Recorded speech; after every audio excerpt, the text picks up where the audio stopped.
why I became a real estate agent in 2021. If you're thinking about becoming an agent, then consider watching this entire video because I'm gonna be laying out the pros and the cons of selling real estate as your next career. All right, we'll start with the pros. All right, number one, this is pretty straightforward, but you're working within an industry that you enjoy learning about. Look, I go by gut feeling. If I thoroughly enjoy waking up in the morning to learn about real estate, or I find a lot of excitement out of shadowing my team leader when we go out to showings, and I actually love having conversation about real estate, then that already says a lot. At that point, I would just ask myself, why not give it a shot? Don't overthink it. If you thoroughly enjoy learning about real estate and how to sell it, and you're interested in looking at houses and how they're built when you drive by a neighborhood, do it, man. Give it a shot. All right, number two is I make my own schedule and I produce my own results. A commission-based job isn't for everybody. This is a business. You get what you put in. You don't need to be at the office at 9 a.m. anymore.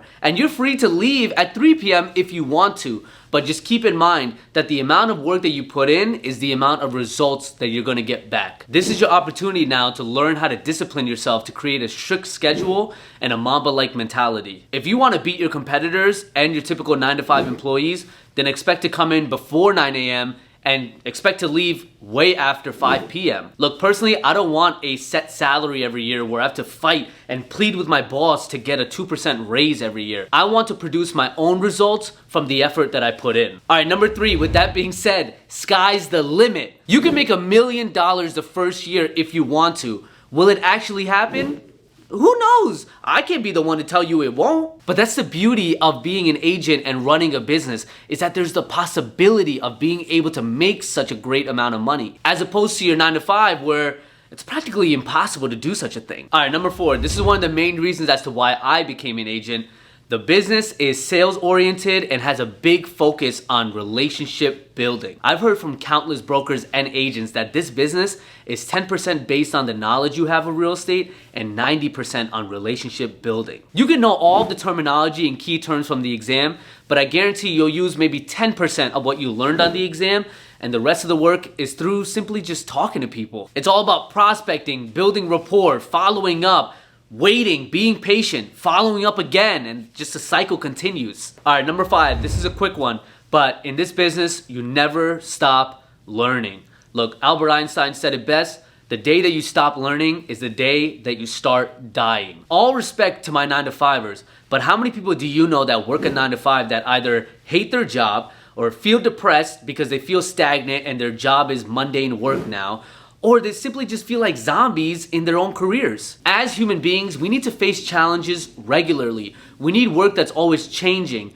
new, different, unique, and unexpected. Being in a job that's routine-like and it feels like it's the same thing every single day, that same mundane work, can literally suck the life out of you. It gets boring really fast. All right, number six, last but not least, you're helping someone achieve their largest asset in life. You're not only helping a family or like a young professional buy a house, but you're literally helping them transition into the next phase of their life. You're helping a young professional who's in their 20s, buy a house because they're ready to move out of their parents and they just got a new job. Or you're helping a couple move into their first home that's gonna be fitting for the family that they're gonna start. It's amazing because these are huge moments in people's lives. And you're not only gonna be witnessing it, but you're gonna be helping them along the way.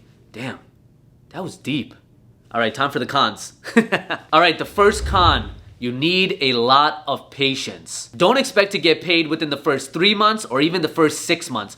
It can happen if you hustle and if you're maybe in a team and your team leader's throwing you leads, but don't expect it. Selling real estate is a long process. And on top of that, you might have deals that die halfway through, or you just have clients that are really picky and they don't just want to jump into the first house that they see. So I was shadowing my team leader the other day, and we were just showing this house to this client that he had, and I pulled him to the side and I asked him, hey, how long have you been working with this person? Me thinking that it's only been like 3 weeks or something like that. He said 2 years. He's been working with this person since summer of 2019. He's been showing this guy houses in New Jersey for the past 2 years. And look, that could be frustrating for a lot of people, but hearing that instantly made me admire my team leader that much more because of the patience he had. All right, number two is you will face a lot of rejection. Are you okay with being turned down over the phone?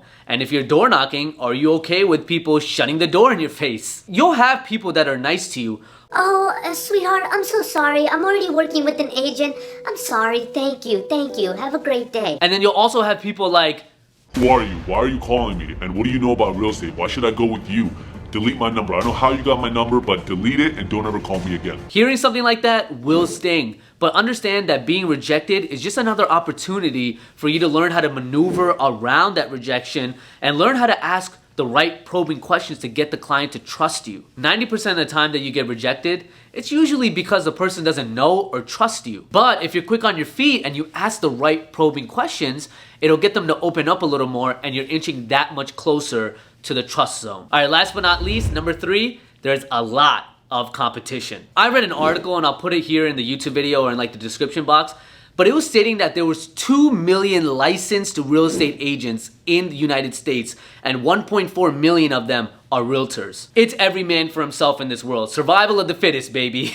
Learn from the best and take little attributes from each person and apply it to your own style. Look at what other realtors are doing out there and double up. If you see one person working 40 hours, work 60. If you see that the top professionals are working 60 hours a week, then work 80. Look, the one thing I learned is that you can't outsmart everyone in this world, but you sure as hell can outwork them. Anyways, I hope this video has been helpful to you. Did you find it informative and did it help you somewhat in your decision making?